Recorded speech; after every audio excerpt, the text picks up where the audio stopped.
students, welcome to another session of Gyan on Lectures powered by Wishback Technology, and today our topic is Class B Power Amplifiers.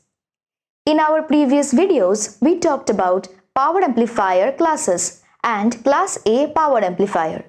In continuation today, our discussion will be based on the fundamentals of the Class B power amplifier. So let's get started.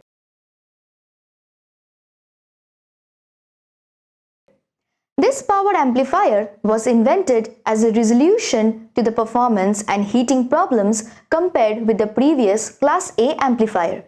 It uses two interconnected transistors, either BJT or FET, for every half of the waveform, with its output step configured in a push-pull type composition so that every transistor device amplifies only half of the output waveform.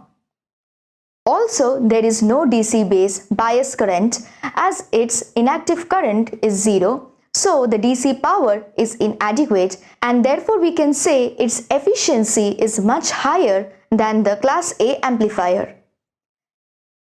Class B push-pull transformer amplifier circuit.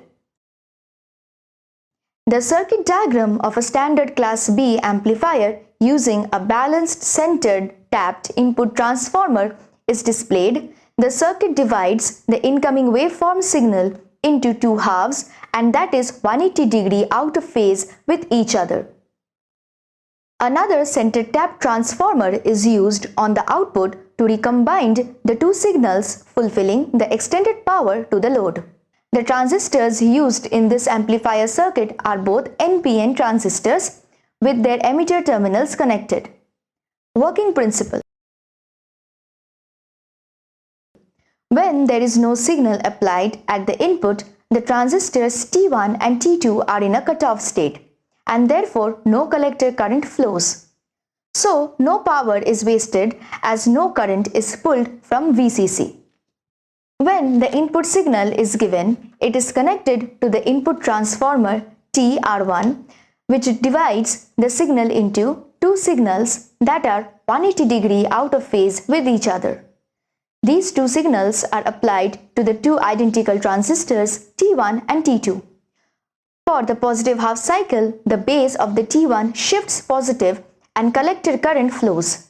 At the same time, the transistor T2, which has a negative half cycle, throws the transistor T2 into the cutoff condition, and hence no collector current flows. We can see the output waveform of the circuit. For the next half cycle, the transistor T1 gets into the cutoff state and the transistor T2 gets into conduction to provide the output. Hence, for both the cycles, each transistor conveys alternatively. The output transformer TR3 follows to join the two currents, producing an almost undistorted output waveform. Power efficiency of Class B push-pull amplifier. The average value of the half sine loop IDC is given by IDC is equal to IC max by pi. Therefore, P in DC is equal to 2 whole multiplied by IC max by pi into VCC. Here factor 2 is introduced as there are two transistors in push-pull amplifier. RMS value of collector current is IC max by root 2. RMS value of output voltage is VCC by root 2.